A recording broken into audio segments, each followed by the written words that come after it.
Halo kawan-kawan, kembali lagi bersama gue Rocky. Kali ini gue yang akan menemani kalian di Suara Juventus ini, tepatnya di Vincere News. Ya, muka-muka fans Juventus kayaknya berbinar-binar nih bahagia ya kan? Karena ada Here We Go. Akhirnya Koop Mainers resmi bergabung dengan Juventus. Nah, seru kan pembahasan gua kali ini? Tapi di sini gua tidak sendiri nih, selalu ditemani oleh rekan-rekan yang mengisi di Suara Juventus ini kali ini. Kali ini gue juga akan kedatangan membership baru karena bagi kalian yang ingin join di membership, nah bisa nih berkesempatan seperti kawan kita yang satu ini ya. Kita kenalan dulu nih yang sering mengisi di Suara Juventus ini ya. Pakai baju putih siapa tuh Mas? Dikenalin dulu Mas. Monggo Mas. Halo teman-teman Suraj ini, balik lagi sama gue Andar Sofyan. Ya, siap Mas Andar. Mas Andar yang selalu mengisi di Suara Juventus ini. Nah, ini adalah membership kita. Dikenalkan dulu siapa Mas? Kenapa bisa Halo Sobat join? Juventini semua, Sobat Suara Juventini. Kenalkan, saya Rido, Juventini dari Bogor. Wih, Bogor, mantap. Hmm. Baik, kita langsung aja ya membahas di mana kemarin Fabrizio Romano ya kan dan Romeo Agresti sudah menginformasikan bahwa Koop Meiners akhirnya resmi nih bergabung dengan Juventus. Berbulan-bulan, berminggu-minggu ya kan selalu di PHP-in kedatangan pemainnya malah bukan Koop Meiners ya kan. Akhirnya resmi juga setelah rekrutan terakhir itu Conceição. Nah, akhirnya diumumin nih ya kan. Kurang lebih kira-kira kisaran di 52 juta euro plus 7 ya kalau nggak salah dan mendapatkan gaji kalau nggak salah 3 juta euro. Nah, Commanders ini menurut kalian nih gimana nih tanggapannya nih? Kenapa nih Juventus ngotot banget ngincer Commanders harus dapat nih. Kalau Bang Anders gimana nih? Ya, thank you, Rocky. Sebenarnya kalau menurut saya sih, kalau kita balik ke bulan Mei, di Mei itu, ketika waktu itu John Elkan bilang, oh nih, panglima terdepan untuk Mercato kita nih, Juntoli gitu. Hmm. Kita udah dikasih sebuah ekspektasi waktu itu, bahwa Juventus ini akan investasi ringan, modal hasil maksimal, kemudian skuad diisi pemain usia muda namun prospektif, terus ada promosi juga 3 sampai 4 pemain next gen setiap musim ke first team. Nah, kemudian ada satu kata-kata yang kemudian adalah ekstra pemain bintang namun dengan gaji yang masuk akal serta potensi untuk meningkatkan pendapatan Juventus via jalur monetisasi digital, katakanlah begitu. Maka pemain bintang ini adalah Cop Miners yang akhirnya seperti janji yang ditunaikan, janji yang dijanjikan sejak bulan Mei, kemudian ditunaikan di bulan Agustus ini oleh Juntoli. Jadi basically sih sebenarnya ya itu pemain bintang yang memang sudah dijanjikan kepada tim maupun kepada Juventus ini yang akhirnya ditunaikan gitu. Kenapa kemudian Cop Miners? Karena ya balik lagi si Cop Miners ini dianggap kan kalau di Serie A hitungannya udah pemain bintang ya dari segi prestasi. Bahkan kalau buat skuad Juventus yang sekarang ya satu-satunya mungkin sedikit dari pemain Juventus sekarang yang sudah punya pengalaman menjadi juara di Eropa gitu. Bersama Atlanta dia juara di Europa League. Kemudian, nah kalau kata-kata gaji yang masuk akal menjadi masuk akal karena gajinya si Cop Miners ini dia pemain yang terdaftar sebagai list pemain yang mendapat keringanan gaji dari growth degree. Artinya Hmm. secara gaji kotor waktu itu Atlanta kemudian sekarang dilanjutkan Juventus cukup membayar paling tinggi sekitar 50% dari yang seharusnya dibayar gitu. Jadi kalau misalnya katakanlah kita kan bicara dia gaji 3 sampai 4,5 juta ya dengan Hmm. bonus dan lain-lain, bersih apa kotornya itu paling sekitar 4 sampai 7 juta Hmm. gitu. Sedangkan kalau misalnya pemain Italia bisa jadi jatuhnya 9 sampai 10 juta gitu. Nah, Hmm. dia ini sehingga gaji dia menjadi masuk akal gitu. Makanya kata-kata pemain bintang dan gaji masuk akal ini ya merujuk kepada Cop Miners itu sih. Jadi janji yang ditunaikan. Oke, baik. Berarti ini janjinya Elkan yang terdahulu ya kan. Akhirnya Betul. terrealisasi juga. Nih dari Bang Rido nih, bagaimana nih tanggapannya nih? Mengapa Juventus ngotot banget nih ngincer si Koop Meiners? Sampai sulit banget nih ya kan ditahan-tahan sama Atalanta terus akhirnya di PHP-in yang datang bukannya Koop Meiners tapi Kalulu dulu terusnya si Conceição. Nah, gimana nih menurut Bang Rido nih? Silahkan. Ya, makasih Bung Rocky, Bung Andar. Tadi Bung Andar sudah menjelaskan dari efek Juventus non teknisnya ya, ekonomi lah. Kalau nggak salah infonya gaji kotornya Koopmeiners tuh 4,6 tadi gue baca sempat. Hmm. Nah, kalau gue sih dari pandangan gue itu pentingnya seorang direktur sport itu yakni Giuntoli itu kawin dengan pelatihnya gitu. Gue berkaca dari kejadian dulu ketika Pirlo awal-awal ya waktu jadi pelatih Juve itu dia tuh minta Manuel Locatelli, ya kan? Tapi Hmm. tidak berhasil didatangkan. Yang datang itu adalah Federico Chiesa, sehingga dia permainannya dia sepak bola yang dia inginkan tuh nggak kecapai lah kalau gue bilang waktu itu, karena Chiesa dan Kulusevski waktu itu yang notabene Pirlo mau build up dari tengah malah Hmm. jadinya main sayap. Nah, makanya untuk sekarang kalau nggak salah gue dulu juga ketika deal-dealannya Mota ini juga lama deh. Kalau infonya Mota itu ada request beberapa pemain. Salah satunya yang pertama ini adalah tim Koopmeiners ini gitu. Hmm. Makanya kenapa kalau ditanya kenapa Juve sangat ngotot untuk ngincar klub ini ya karena memang itulah request request top requestnya dari Thiago Motta gitu. Hmm. Karena gue lihat ya kan gue pernah bilang gue tuh adalah fansnya Motta, dia fansnya bolok nanya Motta gitu ya tahun di musim lalu.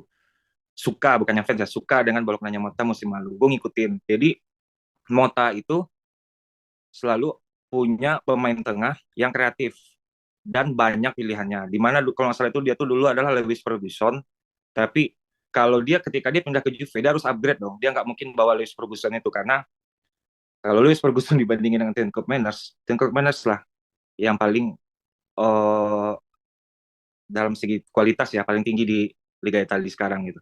Ya Hmm. mungkin bisa dibandingin dengan Calhanoglu, dengan Pulisic, tapi kan kalau untuk Juventus dan dengan sepak bola Mota menurut gua Tim Koopmeiners ini memang adalah kalau gue bilang kepingan puzzle terakhir yang gabung hari ini gitu. Oke, baik kalau gitu. Berarti ini kalau dari segi teknis ini keinginan Mota ya kan? Kayak gitu Nah, menurut Bang Rido ya. Baik, mm, untuk pertanyaan selanjutnya, ini kan harganya udah mahal ya kan, terus dipersulit juga ya kan. Ini Juventus nggak ada pemain lain apa? Emang harus banget dengan Koopmeiners nih. Padahal udah sempat dipersulit sama Atalanta, harga mahal, terus di PHP-in terus. Ya walaupun jadi juga nih, harus banget nih Koopmeiners, Bang Andar nih, karena apakah nggak ada pemain Italia atau pemain asing lain kah ya kayak gitu? Silakan Bang Andar tanggapannya. Iya, eh, balik lagi yang kayak Rido bilang memang nomor satu ya tentu ini kolaborasi apik ya antara owner sama sporting director sama pelatih bahwa bagaimana supaya dari atas ke bawah ini semua sevisi gitu. Maunya apa, pemain seperti apa. Kalau udah nyebut nama ya udah itu dikejar sampai akhir gitu. Dan dari segi balik lagi dari segi finansial juga opsi lain nggak banyak, katakanlah kita bisa beli misalnya pemain lain dengan harga misalnya 52 juta plus 7 tadi kan bonus gitu. Hmm. Tapi em, dengan gaji yang hanya 5 juta rasanya sulit ya cari pemain bintang bergaji segitu gitu. Apalagi sekarang kan eh, growth decree itu atau keringanan pajak itu sudah tidak berlaku lagi. Jadi kalau yang sudah pernah didaftarkan dia masih masih ongoing, masih lanjut. Tapi kalau pemain baru misalnya masuk nih Conceição gitu, Hmm. Hmm. nggak berlaku. Tapi pemain seperti Nico Gonzalez kemudian Cop Miners itu dua-duanya dapat tuh. Jadi Hmm. Juventus, kenapa Juventus juga belanjanya pemain-pemain ini? Salah satunya ya karena gajinya mereka itu masuk di list pemain-pemain yang dapat keringanan Keringanan. pajak. Oh Betul, gitu. karena kan ini pelajaran besar dari kejadian-kejadian terdahulu. Memang secara belanja katakanlah kita lebih murah, gratis dan lain-lain, tapi kan gaji gede, Hmm. sehingga tahunannya, bulanannya dan lain-lain berat. Nah itu yang rasanya sekarang itu yang dihindarin, maka dicarilah pemain terbaik di di Serie A yang punya kemudian keleluasaan gaji yang seperti diinginkan manajemen, tapi kemampuan teknis yang seperti diinginkan Thiago Motta. Rasanya memang tidak ada pembandingnya Cop Miners di antara tim-tim Serie A lain gitu. Eh, Oh, Dia paling bintang, paling paling bisa dibilang senior dari segi umur dan dari segi pengalaman juga. Jadi ya kalau bilang kenapa ngebet banget, ya memang mungkin teman-teman bisa ngelis sih di bawah siapa iya, siapa ya betul. alternatifnya. Tapi buat buat saya sih Cop Miners ini emang tidak ada alternatifnya dari segi baik dari Nah, segi teknikal maupun khususnya dari segi finansial yang lagi digaung-gaungkan oleh oleh AL kan gitu, ngejar profit lah dan lain-lain ya. Ini kan kita nggak bisa buta juga, kita harus harus harus harus ngelihat dari sisi itu juga gitu sih. Jadi itulah alasan kenapa Vino ala Vina banget nih ngejar top Woi, minersnya gitu. hingga titik darah penghabisan ya kan. Nah, dari Bang Rido sendiri, apakah punya pendapat atau opini tersendiri kah? Apakah sama dengan Bang Andar? Mungkin bisa dijelaskan singkat saja Bang Rido. Ya, sama Bung Andar tadi yang tadi juga gue lanjutin. Memang nggak ada, kalau kita bisa lihat ya di ketika Giantoli dan Thiago Motta juga requestnya untuk pemain sayap ya, itu kan banyak alternatif. Kita bisa tahu ada Galeno, ada ini dan akhirnya dicarilah mana yang paling bisa secara finansial dan juga menyesuaikan dengan teknis. Tapi untuk pemainers ini dia nggak punya pilihan gitu. Coba kita Hmm, lihat saja pilihannya siapa, Brahim Diaz kah? Gajinya nggak masuk, Musiala kah? mahal. Gajinya nggak masuk gitu kan. Boro-boro duitnya juga buat beli juga susah gitu.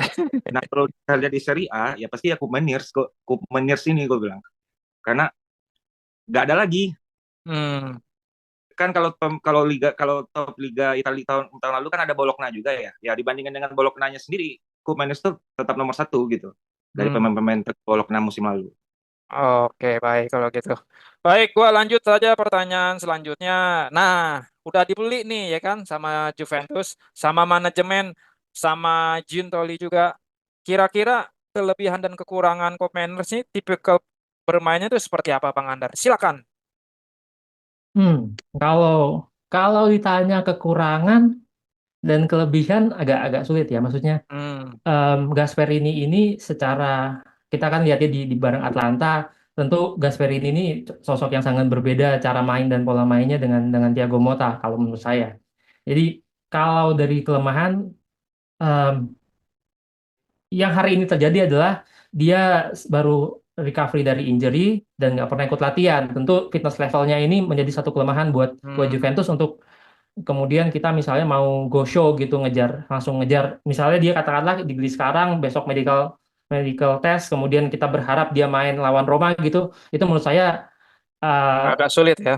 agak sulit kemudian apalagi setelah itu kan nggak lama libur internasional break ya kan Hmm, jadi mungkin kelemahannya adalah ya kemampuan dia untuk beradaptasi dengan tim dan polanya Thiago Motta bisa jadi akan makan waktu lebih lama dibanding teman-teman yang lain, maka pressure-nya buat dia juga akan lebih besar sih. Jadi kalau dari kelemahan dari sisi kelemahannya sih itu, tapi kalau kelebihannya tentu em, ya dia punya dari segi atribut dan attitude dia pemain yang punya kemampuan mencetak gol bahkan di musim lalu dia memecahkan rekor pemain Belanda yang mencetak gol 2 digit di atas 12 gol memecahkan rekor sebelumnya yang dipegang sama Ruud Gullit which is udah lama banget gitu kan dan gelandang pencetak gol ini kan sesuatu yang Juventus di musim lalu sangat mengandalkan Rabiot walaupun musim lalu itu Allegri lah kita musim ini kita belum belum tahu siapa yang akan bisa menjadi goal getter dari lini tengah tapi yang pasti em, dia punya punya punya kemampuan untuk apa ya passing passing atributnya dia hmm, sesuatu yang kemudian kita lihat kemarin waktu waktu Verona di awal-awal tuh Juventus kayak kaku gitu, bingung. hmm. Main-main muda Banggula, kemudian Yildiz, kemudian Cambiaso ataupun di match pertama WA kan mereka ini bagaimanapun hijau banget ya. Kita kan istilahnya baru ngelawan Verona sama Como nih, belum belum belum kelihatan sebenarnya lawan sesungguhnya itu kan baru nanti lawan Roma. Jadi pemain kayak Nico, kemudian Koop Miners ini pemain-pemain yang ketika keadaan sulit dan tertekan harusnya mereka bisa jadi pembeda itu sih yang kenapa menurut saya itu kelebihan yang memang dicari sama si si Thiago Motta dari Cop Miners jadi kemampuannya mencetak gol kemudian kemampuannya mengendalikan lini tengah kemampuan dia untuk em, dia punya kemampuan defensif yang baik juga tidak hanya kemampuan dia punya shoot jarak jauh yang bagus juga kita udah ngalamin musim lalu gol dengan jarak jauhnya kan ke gawang Szczesny gitu jadi atribut-atribut positif ini sih menurut saya itu kelebihan yang memang dicari dan dibutuhkan Juventus di musim ini tapi kalau kelemahannya ya will sih secepat apa dia bisa adaptasi dengan Thiago Motta di tengah fitness levelnya menurut saya pasti jelek banget pasti dia baru sembuh dari cedera kemudian nggak pernah latihan jadi ya Hmm. ya ya kita tahu lah Thiago Motta kayak apa memaksa pemain-pemainnya untuk latihan fisik kan. Seberapa seberapa cepat dia bisa keep up, itulah kalau dia lambat ya itu kelemahannya dia berarti. Gitu. Kalau Oke. dari saya, Rocky. Kalau dari Bang Rido nih, kira-kira apa nih kelebihan dan kekurangannya? Apakah punya opini tersendiri kah? Apakah Koop Meiners ini visioner kah? Dia bisa dan pemain versatil bisa posisi manapun. Kira-kira gimana Bang Rido? Ya itu benar itu, dia juga versatil, dia tuh bisa ditempatkan sebagai gelandang tengah atau memang central midfielder, mau apa, box to box kah. Tapi dia terakhir-terakhir itu di Atalanta yang gue tahu dia lebih ke gelandang menyerang. Dan kalau kelebihannya ya, salah satu kelebihannya itu ya gue jadi teringat ketika era Lippi dulu ya, Hmm. gimana Lippi beli Camoranesi, gimana beli Fresi gitu kan. Ya itu karena Nedved ya, karena dia pernah nyetak gol ke Juve tahun musim lalu gitu. Jadi diambil gitu. Jadi gue jadi sedikit flashback ya, nih orang dulu tahun lalu menyusahkan Juve, kita ambil deh gitu kan. Jadi kelebihan-kelebihannya itu ya, kalau gue umpamakan ya sama kayak dia punya atributnya Marchisio, baik defense dan teknik yang tinggi. Tapi dia juga bisa punya atributnya Pjanic gitu, dengan umpan-umpannya yang tidak terduga Hmm. kayak gitu. Nah kalau kekurangannya yang gue bilang, dan juga tadi dari segi defense ya, ternyata dia pun juga punya tackle rate yang tinggi gitu dan bisa menang duel, which is Vlahovic aja agak kurang gitu dengan duel. Nah, kalau untuk kekurangannya ya benar yang tadi kata dibilang Bung Andar ya, fitness levelnya akan sangat di bawah sekarang ya. Hmm. Tapi ya mudah-mudahan kondisi dia sama kayak Higuain dulu baru masuk ya. Ketika Higuain dut itu badan boleh bongsor Gendut ya. tapi Gempal gitu tapi ya. gempal, tapi itunya tetap gitu ya, instingnya Betul. tetap kayak gitu. Berharapnya kita gitu. Oke, baik. Baik kawan-kawan, coba tulis di kolom komentar gimana nih, apa kelebihan dan kekurangan dari Koop Meiners. Kita tunggu ya. Oke, mantap. Kita lanjut lagi untuk pertanyaan selanjutnya. Nah, Koop Meiners udah bugar, udah fit, udah ready nih di lapangan. Kira-kira peluang untuk Koop di formasinya Mota bagaimana nih? Silakan Bang Andar. Tetap dicadangin apa masuk line up nih? Udah mahal belinya sih. Kalau kalau dari segi formasi, harusnya dia jadi second striker ya, SS. Jadi posisinya mungkin posisinya Yildiz sekarang ya, Yildiz tadi Hmm. pagi. Oh ya. Em, tapi sebenarnya ini posisi yang sangat cair ya, dalam artian dia jadi sebenarnya kan belakangannya tanpa Koop Miners kayaknya mainnya 4-1-4-1 kan, Hmm. Juventus. Jadi kemudian dengan masuk Koop Miners benar-benar bisa 4-2-3-1 sih. Jadi dia satu SS di belakangnya Vlahovic. Hmm. Kemudian em, Yildiz kemudian menurut saya akan lebih bebas, bisa di kanan di kiri, bisa bisa benar-benar posisi nomor 10 yang trequartista, yang inilah, yang fantastista, yang bisa muncul dari mana aja, lebih banyak memberikan umpan-umpan dibanding membawa bola gitu. Jadi Koop Miners ini posisinya memang second striker, memenangkan, bahkan dia bisa bisa membantu Vlahovic memenangkan. Tadi yang Rido bilang kelemahannya Vlahovic itu soal duel-duel, jadi membuka membuka ruang lah untuk Vlahovic supaya Vlahovic ini bisa menerima umpan-umpan baik dari Nico, dari Yildiz dengan lebih sempurna gitu. Itu yang sekarang kan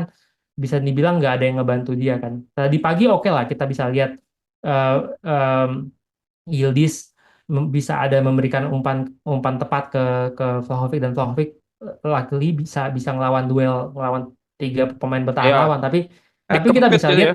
tapi kita bisa lihat betapa betapa betapa beratnya Yildiz tadi pagi gitu. Nah, Benar-benar nggak bisa bergerak. Benar-benar nggak bisa bergerak. Menurut saya disitulah harusnya memang ada Koop Miners. Koop Miners itu punya body yang lebih bagus daripada Yildiz, dari dia petarung. Jadi ya posisi posisi rasanya itu posisi yang hampir pasti dia pegang sama sama Koop Miners, second striker di belakangnya Yildiz. Sorry, belakangnya Vlahovic maksud saya. Gitu, Oke. Bung Rocky. Nah, dari Bang Rido bagaimana nih? Terus ya di Coop Miner sudah oke. Terus kalau di main PS tuh dia warna hijau tuh, dia naik tuh ya kan. Terus, Nah, ini kira-kira posisinya seperti apa di formasinya Thiago Motta? Silakan Bang Rido. ya kan kita udah ngelihat dua pertandingan resmi Serie A ya. Ketika lawan Como tuh kalau nggak salah formasinya Juve itu 4-1 tadi dibilang Bu Andar. Tapi semalam itu dia tuh Juve pakai 4-2-3-1, di mana Yildiz diplot sebagai gelandang serang atau second striker yang dekat dengan Vlahovic. Nah, menurut gua juga posisinya Koopmeiners akan di posisi Yildiz itu gitu, dan Hmm. mungkin akan paten ke Koopmeiners gitu. Sehingga Yildiz hanya akan jadi deputi di situ ya. Eh, jadi deputi di situ, ataupun Yildiz juga akan jadi deputinya si Vlahovic nanti kalau misalnya Juventus pakai metode lain. Nah, patennya Koopmeiners itu menurut gua itu punya kelebihan di kita. Jadi kekurangan kita musim lalu ketika buntu menyerang di Allegri Ball ya, dia nggak Hmm. punya second plan Hmm. untuk melakukan shoot dari luar kotak penalti gitu. Hmm. Nah, disitulah fungsinya Koopmeiners. Hmm. Walaupun semalam juga Locatelli udah melihatkan salah satu Nah, ini nih. ilmunya yang dari 2 tahun lalu yang hilang setahun kemarin ya gitu ya. Tapi kalau Koopmeiners itu akan lebih banyak shoot-shoot kagetnya dari luar. Jika misalnya Vlahovic terkunci, sayap kita juga dimatiin gitu. Jadi ada second plan dari Thiago Motta untuk Koopmeiners ini gitu. Oke, Itu baik. menurut saya. Kalau misalnya Locatelli nggak akan diganti ya, misalnya Koopmeiners ini udah masuk nih, Bang Rido. Ya enggak, kalau menurut gue sekarang malah Locatelli ini. Jadi gue juga kembali lagi ke Bologna ya. Jadi Bologna tahun musim lalu itu Motta paling banyak memainkan Remo Freuler di tengah. Jadi Remo Freulernya Juve itu adalah Locatelli ini. Hmm. Dan itu juga upgrade gitu ya. Jadi menurut gua Locatelli ini akan sering juga dimainkan oleh Motta gitu. Walaupun menurut gua dengan gaya main kayak gitu Locatelli nggak akan sanggup main sekali 3 hari 90 menit gitu ya. Untungnya kita di tengah kita sekarang kualitasnya udah dalam lah Lumayan, gitu ya. lumayan ya. Dan pemainnya ini nggak setipe gitu. Punya kelebihan dan kurangnya masing-masing gitu. Ada Fagioli juga di situ, ada Douglas Luiz juga di situ gitu kan. Hmm. Jadi rotasi kita untuk 5 kompetisi enak lah gitu. Udah cukup Oke. untuk pemain kita. Wah, oke. Berarti ini optimis ya kan? Scudetto nggak nih, ya kan kawan-kawan?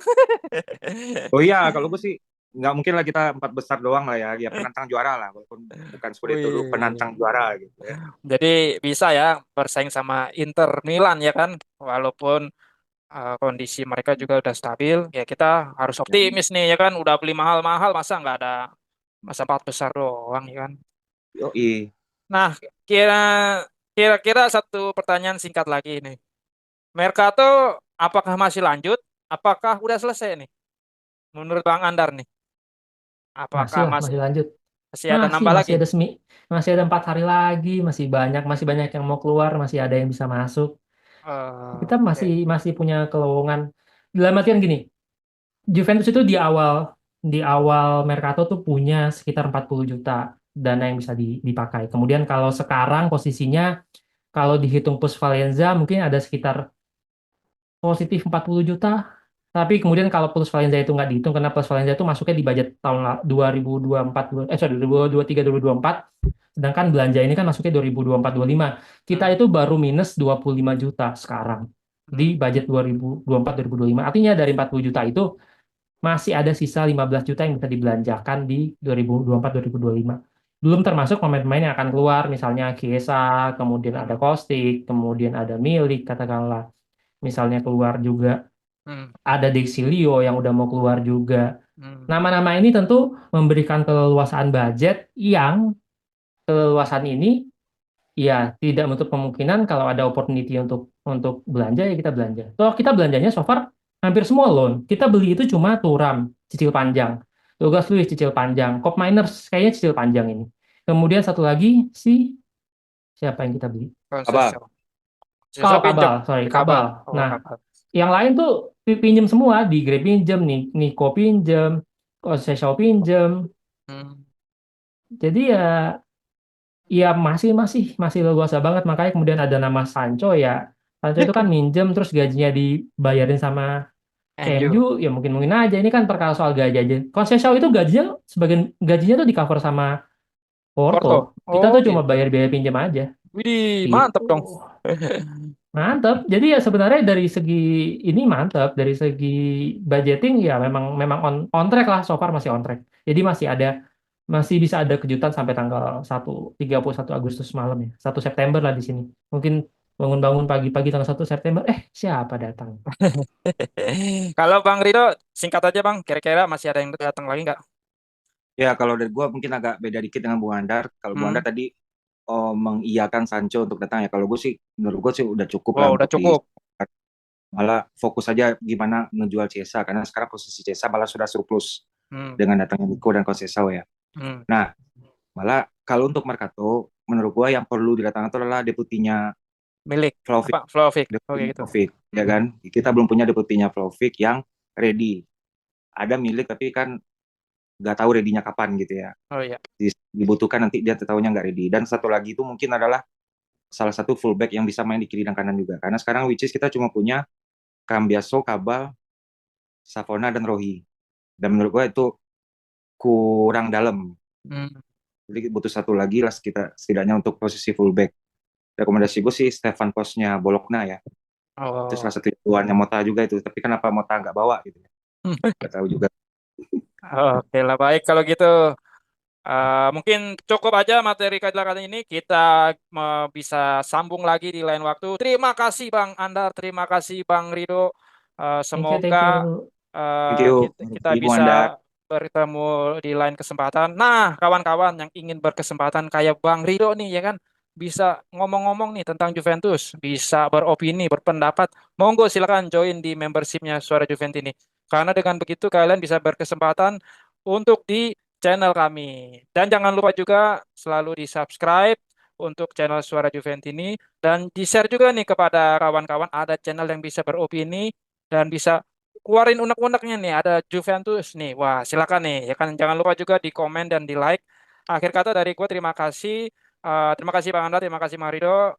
Vino alla fine, Forza Forza Juve. Juve. Oke.